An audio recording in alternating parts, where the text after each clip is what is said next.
Nagu me veidi varem arutasime, viivad Ameerika Ühendriigid ja Saudi Araabia läbi ühiseid lööke Iraani toetatud relvarühmituste vastu Iraagis. Me arutasime varem Lähis-Idas toimunud arenguid ja praeguseid muresid, mis on sellest kõigest üle.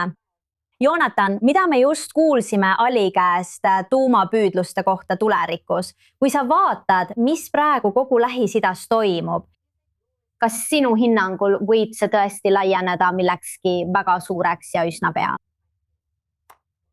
Ma arvan, et võtmesõna Big X Mountaini puhul on veel ja mingil põhjusel ei olnud see osa Iisraeli teadaandest või mida iganes mõni kõrge ametnik sellest rääkis, aga see peaks olema võtmefraas. Ja me teame, oleme seda varem näinud, et Iraani režiim ei ehita maa alla tugevalt kindlustatud punkreid ja positsioone meelelahutuslikel eesmärkidel.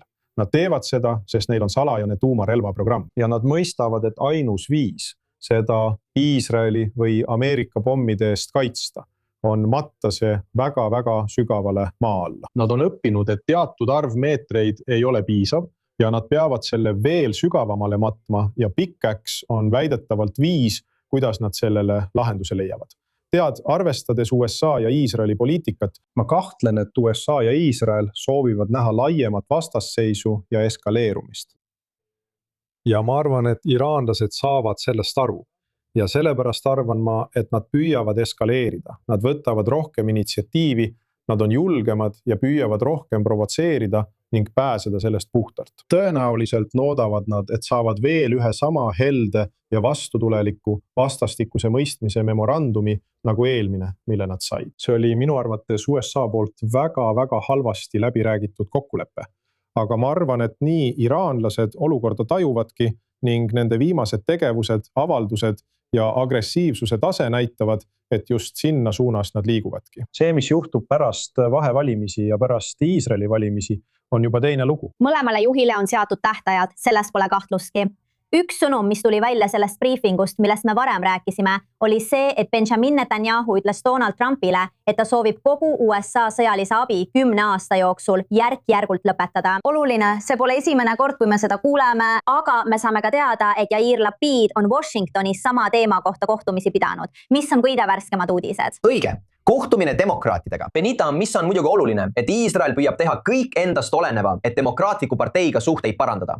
Yair Lapid on selleks hea ja usaldusväärne saadik. Põhimõtteliselt oli tema peamine sõnum demokraatlikele senatoritele või demokraatlikele seadusandjatele: ärge jätke Iisraeli maha. Ärge jätke meid maha. Ärge laske enda ahvatleda väga-väga karmist ja tema ning meie arvates äärmuslikust seisukohast, mis tuleb demokraatliku partei sees asuvast äärmusvasakpoolsest Iisraeli vastasest tiivast. Jääge meiega.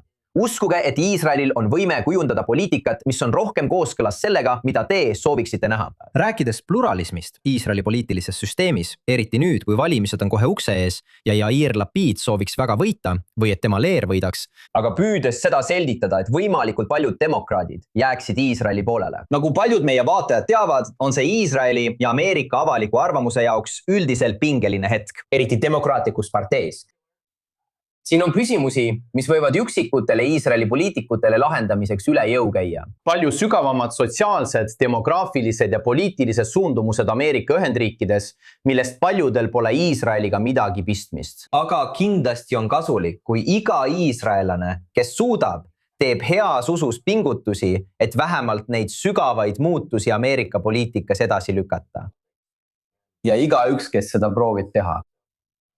Kui hindate, siis tere tulemast. Selle briefingu raames teatati, et üks Iisraeli kõrgetasemeline allikas ütles, et Iisrael teab kindlalt, et ülemjuht Moshabbah Khamenei on tegelikult elus. Ausalt öeldes, Ariel Otsaran, kas see üldse oluline on?